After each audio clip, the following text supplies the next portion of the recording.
Use body tape measure. You could find the answer from this video. Firstly, hold the handle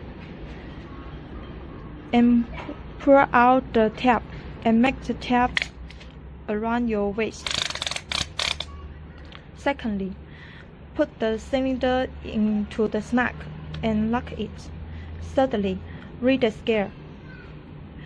You may want curious about why the start scale is at 2 inches, not at 0. It's because the length of the part of the case that holds the tape is about 2 inches.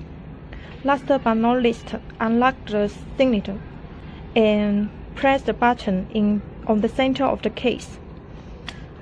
Then the tape will retract.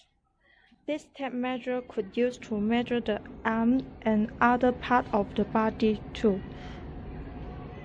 Hope you will like these videos. Thanks.